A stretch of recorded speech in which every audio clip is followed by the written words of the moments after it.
Greetings from Tokyo, my dear friends. This is Daisuke, and I hope you are all doing very well today. I'd like to continue, if I may, with my discussion of the films in the Criterion collection in spine number order. So today, I'd like to talk about spine number 21 in the Criterion collection, and the film is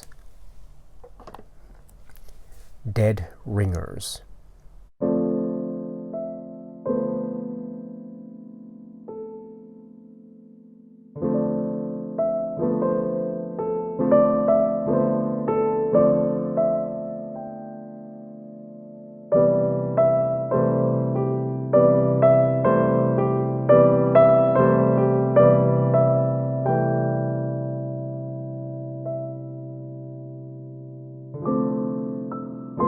(1988's) Dead Ringers, directed by David Cronenberg, starring Jeremy Irons and Geneviève Bujold.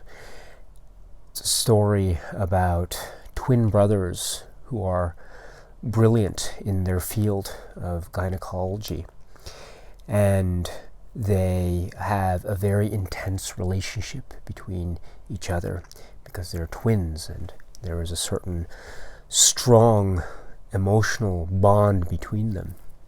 And so the film is essentially about this strong bond and how it is able to withstand certain external forces or stimuli, or how it is not able to withstand such external forces and stimuli. At the same time, we see this relationship between the brothers change and alter and, dare I say it, mutate in a way that leads to certain consequences that are chilling, tragic, horrific, terrifying, and I think ultimately deeply and profoundly moving to its very core. So this is the film Dead Ringers by David Cronenberg. Now, let me just speak very briefly about this particular DVD from the Criterion collection. As of now, as of the making of this video, this DVD is out of print. So this particular release by the Criterion collection is not available through ordinary retail. If you really want to find it, you're going to have to go through secondary sellers or get it used or something to that effect. There are other ways to see the film, of course. This film has been released on other labels, so it's not impossible to see. On the contrary, I think it's quite accessible. So it's, I think, a film that it's not so difficult to get one's hands on. It is quite an intense work, and there are certain scenes of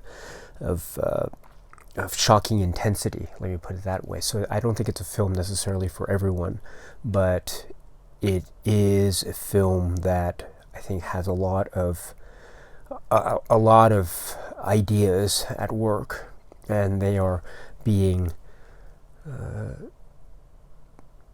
manipulated in the realm of the narrative that Cronenberg has so deftly established. So that provides the thrust or the crux of the drama going forward, which is utterly compelling.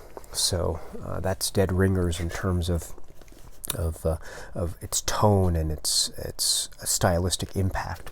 Incidentally, the Criterion collection also released this film Dead Ringers in this really lovely special edition Laserdisc set, spine number 305. This particular set has a lot of special features, which I'll get to in a second. Criterion also released the film again in a later CLV single disc release, spine number 372, without the special features, but still a really interesting release. So, but anyway, I'll get to the Laserdisc features in a second.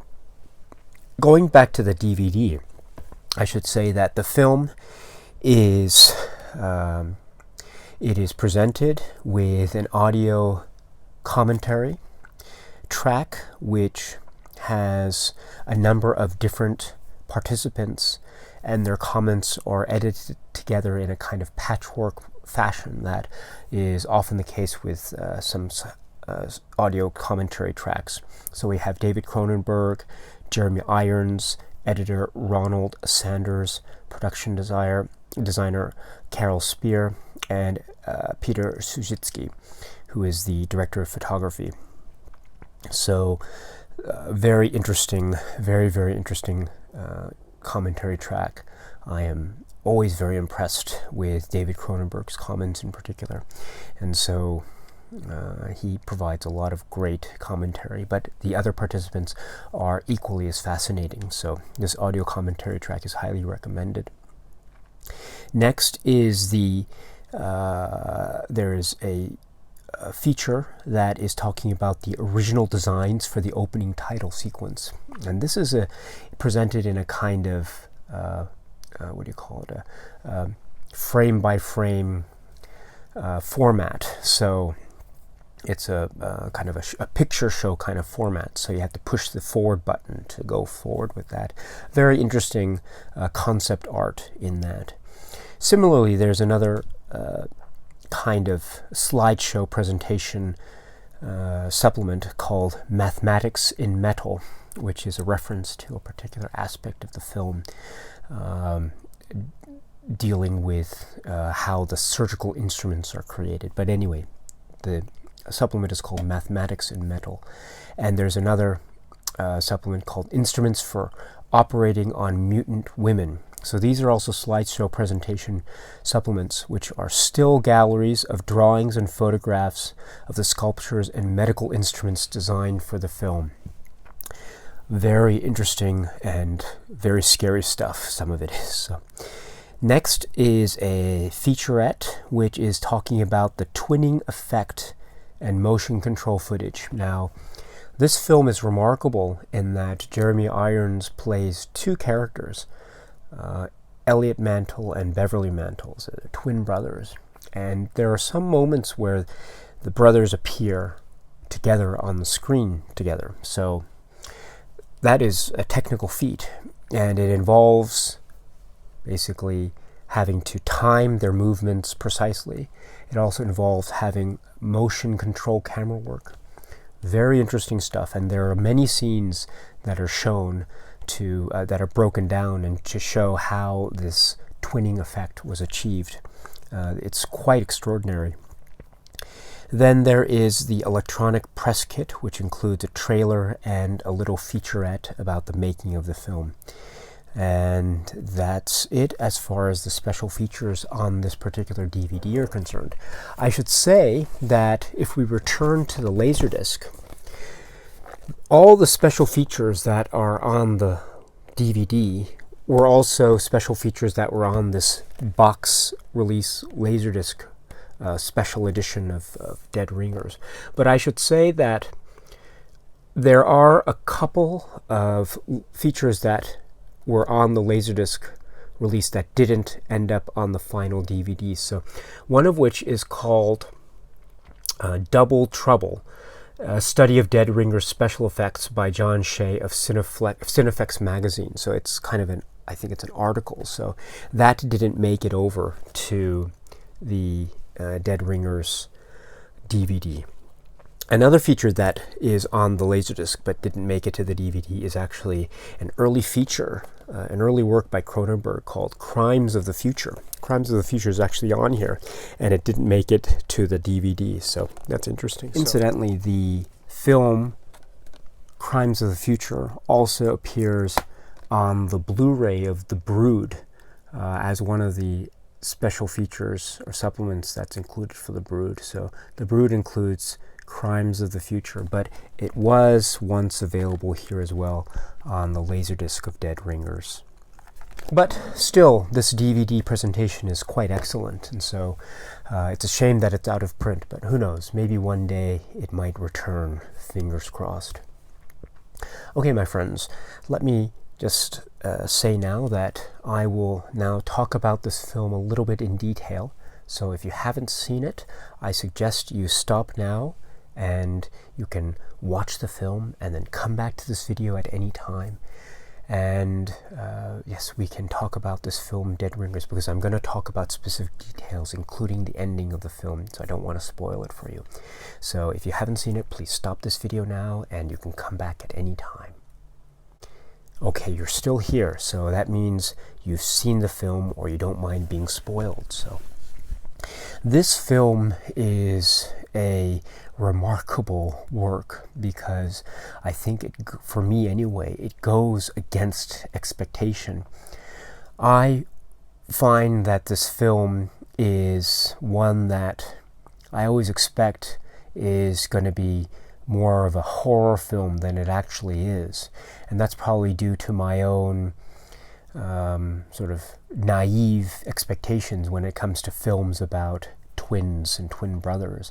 And I think this comment was made quite elegantly by David Cronenberg in the commentary about films that were about twins.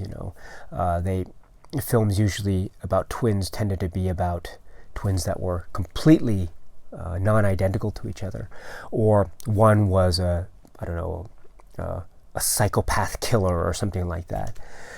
So it was like a horror film. But Dead Ringers is far from that at all, because it's really a carefully constructed character study of these characters, brothers, twin brothers, and their relationship. And they are emotionally connected to each other. They might not necessarily be physically connected, but they are emotionally connected, which therefore makes the metaphor of the so-called Siamese twin, or the metaphor of Chang and Eng, or the metaphor of being joined at the hip as a kind of literal expression here, quite vivid, because again, we don't have any physical connection, but it's a strong emotional connection that is like being emotionally joined at the hip. I mean, these two brothers are just connected to each other. And we do see these metaphors played out throughout the film. Chang and Eng are mentioned. The idea of separation of the twins at the end is mentioned in particular. This idea also of being joined at the hip. There's a particular moment where Beverly has a very striking nightmare about he and Elliot in bed with Claire, and they're joined at the hip, and Claire says, I'll separate you, and she actually bites. There's actually a physical connection between them, and she bites the thing, and it's quite gross and graphic, but the point, I think, is that it's a visual representation of the emotional status quo that exists between the brothers, at least at the start of the film and all the way through the film, at least until Claire Neveu enters the picture, in terms of her relationship with Beverly. So, yes, so we're dealing with an emotional bond that is so strong between the brothers. So strong, in fact, that the only way to break the bond is through death. And so that's what we see at the film's conclusion. What I find also so fascinating is, going to the brothers for a minute, it feels like there are two things going on, broadly speaking. On the one hand, we have the inner world, the inner sanctum, if you will, between the brothers and their bond. They share things, they share experiences. We understand, or we get the impression anyway, that they share sexual experiences as well. And that is how Claire Neveu comes into the picture, and how they kind of manipulate her and treat her rather poorly, because they trick her into sleeping with the two of them, and she doesn't know that there are two of them. And she says, she's probably she's the only woman in town who didn't know of the famous Mantle twins, and so she didn't know of what was going on. But of course, as we know, in the midst of that, Beverly Mantle forms a kind of obsessiveness with Claire that he calls love, and she reciprocates that feeling later on in the film. And so that forms a deep bond that is based on a kind of external force or stimulus, namely Claire Neveu, right? Claire Neveu is not within this inner sanctum of the brothers. She's outside of that world, but she comes in and she essentially is the person that Beverly falls in love with. And so she is, in a way, a kind of, or she represents a kind of catalyst, if you will, for the breakup of the relationship, or the bond, or the potential bond between Beverly and Elliot. So she is a kind of external force. There are other external forces at work as well. I think the other main external force is drugs, because this is also a film that is about drug addiction and the perils of drug addiction. And so we see Beverly quite addicted to drugs in a very serious way. It affects his thinking, it affects his work, to the point where he does something quite shocking with respect to what he perceives to be mutant women. So, and then it really snowballs into this chaotic force when Claire leaves, and there's that misunderstanding that Beverly has, thinking that she is having an affair with someone else. It sort of spirals out of control.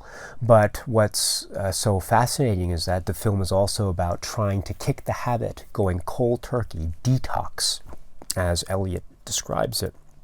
But the stresses of the outside world and the cracks and fissures that form in the bond between the two brothers tends to be too much, I think, for Eliot. And so what's interesting is that he himself forms a drug habit, even though at the start of the film he seems to be the cooler and the calmer of the two brothers, whereas in fact he is the one who eventually escalates and loses control himself, so as by the end Elliot and Beverly are almost indistinguishable from each other, in that they're both pretty far gone, to the extent that they're probably not able to be rescued. So anyway, we have these two external forces coming, and they affect the internal bond between the brothers in a very significant way. I think it can be said that maybe it's almost like Beverly, when he falls in love with Claire, he almost doesn't need Elliot. Elliot, on the other hand, he seems to be a womanizer. He seems to be very sexually assured. He's also very brilliant professionally. But we see that is of secondary importance. What's of primary importance to him, to Elliot, is Beverly. So it's almost like this odd triangle forms. Elliot loves Beverly, but Beverly loves Claire. And so the bond between the two brothers is almost like a bond that almost maybe prevents Beverly from truly being with Claire. And so the only way for the two of them to separate is, as I say, through death, because the emotional bond is otherwise too strong to break. That's not to say that Beverly despises Elliot. I think on the contrary, there is a closeness between them that is reciprocated and that is mutual and that is quite moving and very, very lovely in some places. I think one of the great scenes in the film is in the restaurant, where Claire confronts the two brothers for the first time, and she catches on as to what their little ruse was.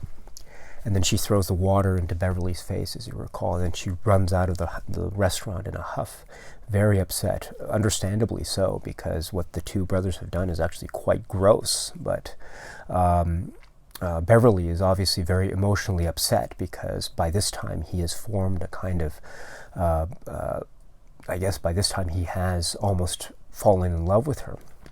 So Elliot is very cocky and very defiant against Claire during the scene. But when she leaves, he sees how upset Beverly is, and so Elliot immediately offers to rush out and get her and to apologize to her. So that is a very significant moment, because it shows that Elliot really, really cares for Beverly. And we see this moment too because Beverly is so dependent on Elliot. So we see throughout most of the film that Elliot takes care of Beverly, especially when things are falling down around him. Elliot is helping him, trying to make his brother feel better. He's always taking care of his brother. Whenever his brother is having an episode or a scene, Elliot is always the one who has to clean up the mess. Even when there's that disaster with the surgery that goes really, really wrong, it's Elliot who covers up for Beverly, right? And he has to go in front of the board or whatever, pretending to be Beverly, trying to make excuses for what happened in order to save or to salvage whatever remnants there are remaining of their quite damaged professional careers at this point. So it's Elliot who's taking care of Beverly, and Beverly really depends on Elliot for this. And it's really nice too because we never see Elliot and Beverly like fighting with each other. We never see anything of Elliot feeling any direct frustration towards his brother. There are moments of tension, of course, especially during the scenes where Elliot is trying to get Beverly off of drugs. But Elliot is never seen to explode against his brother. He's never seen to lash out against his brother. Everything he does is out of love towards Beverly. And so that bond, or that love that Elliot has for his brother is really quite moving indeed. And it makes what happens to the brothers towards the end of the film all the more tragic, really, really tragic, right? If we go to that moment, it's Beverly who is the one who has the tool, and he's going to kill Elliot. And Elliot essentially lets him do it. He gives himself up for Beverly. He gives up a lot of things for Beverly during the course of the film, and ultimately he gives his life in this way that really is kind of like an ultimate sacrifice, if you will. So, and I think what's implied is that by this point in time, we realize that Beverly has, for some reason, well, not for some reason, well, Beverly has sort of fallen, or Beverly and Claire are there. And unfortunately, that means that Elliot has to be out of the picture. But at the same time, Beverly cannot be with Claire at the end. It's almost as he has to go back to Elliot. But the complicated thing is that when he goes back to Elliot, by that time everything has become so disintegrated. The bond between the two of them has become so disintegrated, or the world, their security has become destroyed and broken, almost to the point where ultimately all that's left is death. So it's really such a tragic tale. You would have loved to have seen at least Beverly walk away with Claire, with the hopes of some kind of new future between the two of them. But really the focus of the story is the brothers, and the only way to separate them is through this thing called death. And it's quite a sad moment indeed.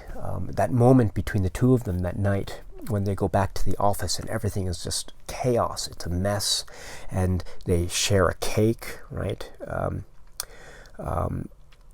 think it's breaking the cake with the hands there, and I think by this point the two of them look so they are just the drugs have taken over, and so they look almost indistinguishable from each other. It's quite brilliant, because all the way up through the film, Beverly and Elliot had distinct personalities and looks. You could tell when you saw Elliot on the screen, or you could tell when you saw Beverly on the screen, but then by the end, everything has become disintegrated to the point where they are indistinguishable. And I think that becomes another metaphor of the film.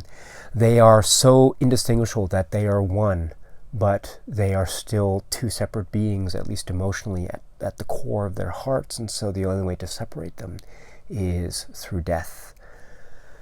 Wow, this is really, really quite tragic indeed.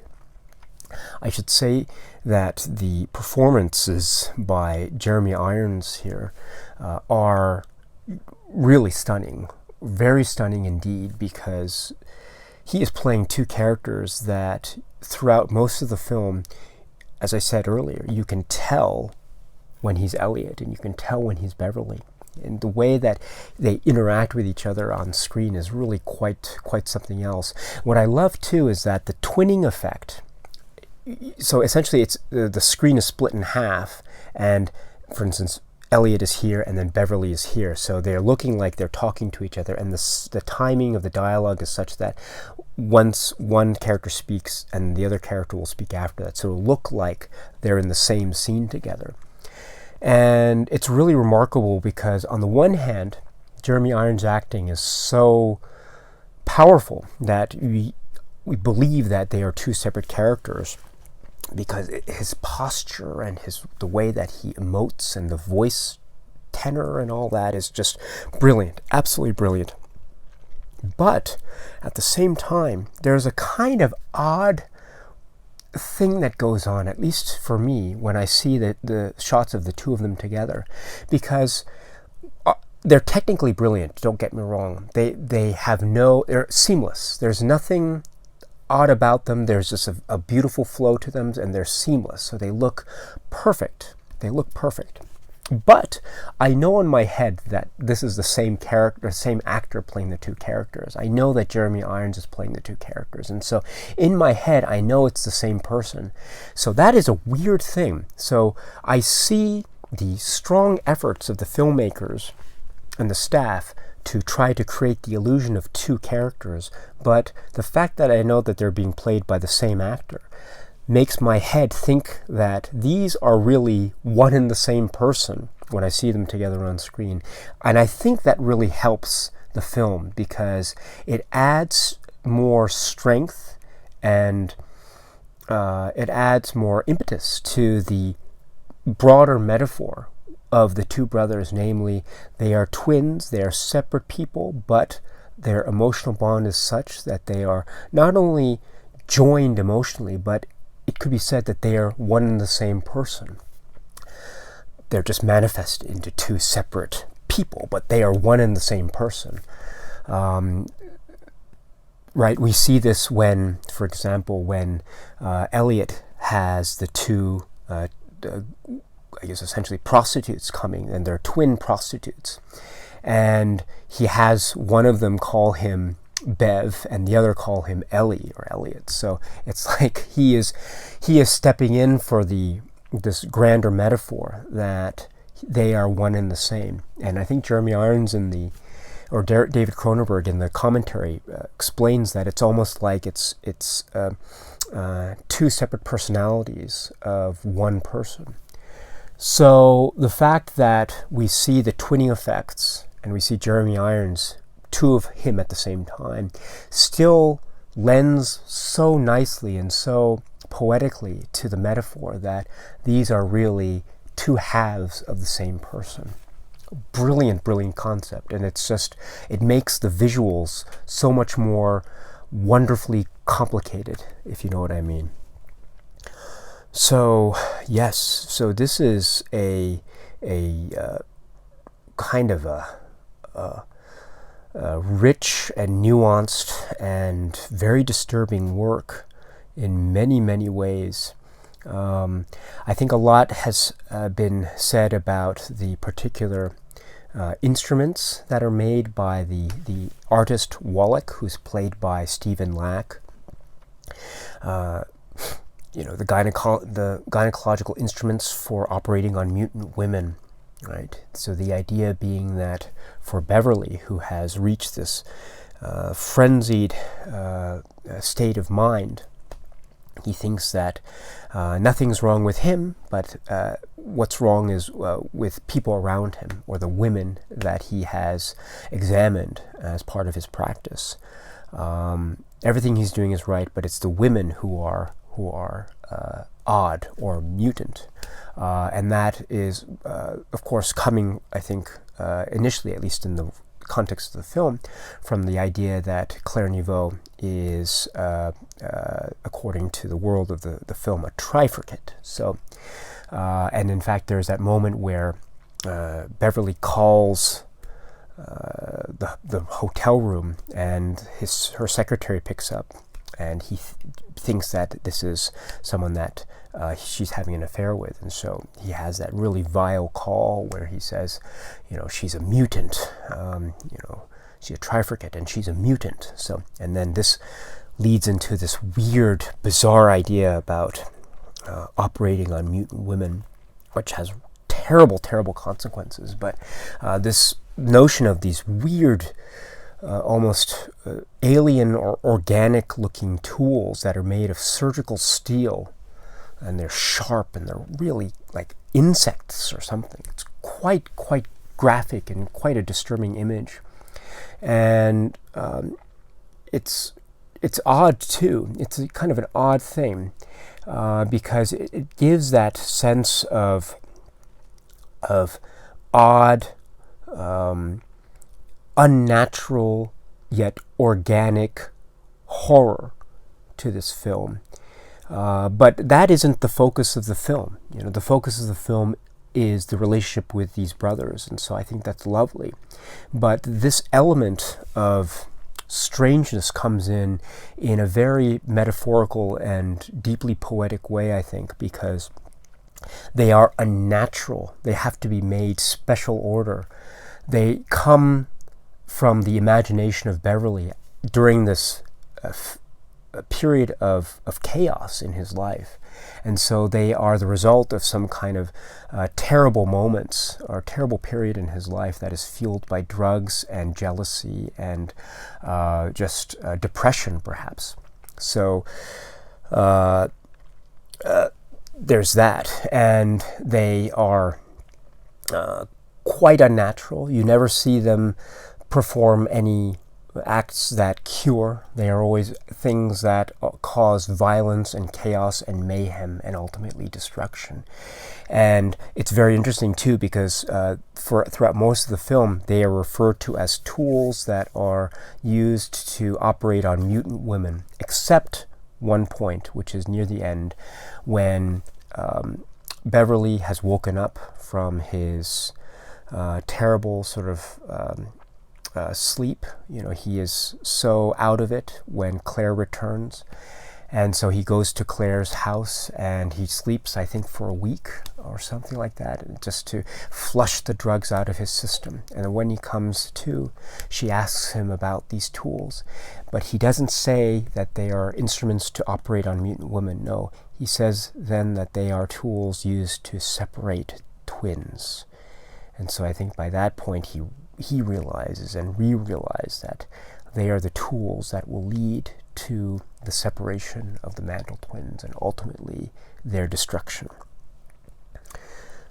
So, and it's fitting too, and I think this is what Cronenberg remarks in the commentary quite beautifully, actually, in that all the way up to that point, they were thought of as being instruments that would be operated on mutants, right? Whereas they are ultimately used on, Beverly uses it on Elliot, and so they are used on the mutants of the film, at least how Cronenberg puts it, because they are, in essence, mutants in this strange, emotional, odd bond that occurs between them. So, or that has always occurred between them by virtue of the fact of their closeness. So. And the fact that they were twins.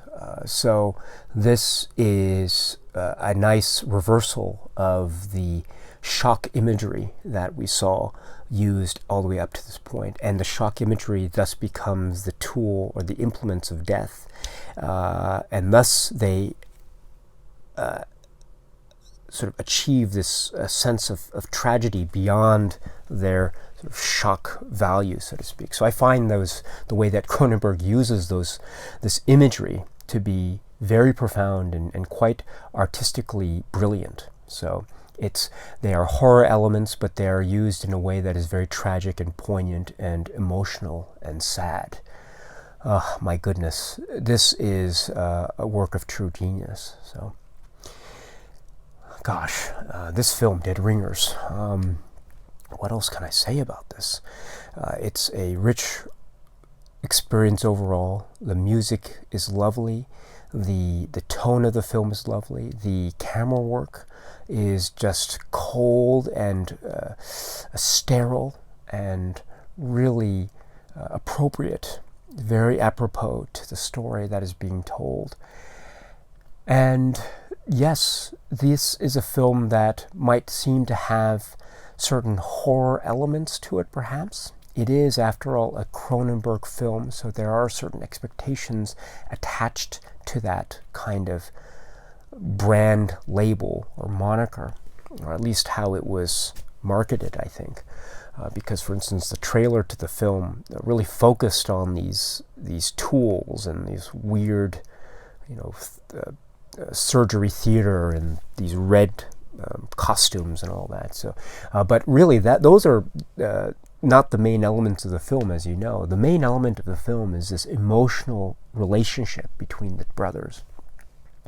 And also, by extension, the emotional relationship between Beverly and Claire Neveu, and also the very interesting relationship between Claire and Elliot as well. So there's a nice triangle relationship going on. This is the core of the film, which I find so fascinating and so compelling to watch. So it's a really deep, profound, tragic drama about siblings that has certain scary or horror elements perhaps to it, but even those horror elements are used ultimately in a way to serve the drama and ultimately lead to moments of profound sadness, I would say, which in a way transcends this whole horror genre potential for this film, and it creates something that is, I think,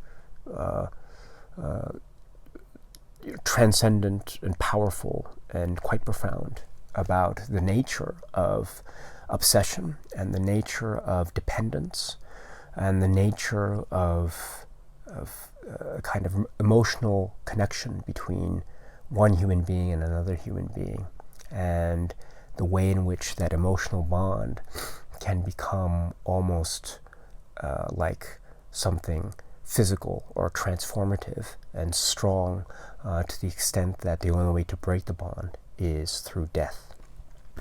So this is Dead Ringers, I think, at least how I approach it, and therefore I find the film to be very, it's a very sad yet poignant tale, very intense and lots of melancholy, but there are also moments of great brilliance and insight and kind of beauty in the world of ugliness that is being presented here. So it's a tough film in many respects, because this idea of, it's a tough film in many respects, but I think overall a very rich film in the context of the works of David Cronenberg. So this is Dead Ringers. Okay, my friends, that's it for my brief comments about Dead Ringers. What do you think about Dead Ringers? Please feel free to leave your thoughts and comments below. I'd love to hear what you have to think. And, these are just my own comments. I am not an expert on Dead Ringers. So if you want to add to the conversation, if you want to speak to something that I might not necessarily have addressed, please, of course, feel free to leave comments below. And I'd love to have the conversation grow and build about this really remarkable work by David Cronenberg, Dead Ringer. So I'd love to hear what it is you have to say. Okay, my friends, that's it for now. So until we meet again, please be happy and healthy and well. And please, please, please keep on watching a lot of great, great movies. So until we meet again, my friends.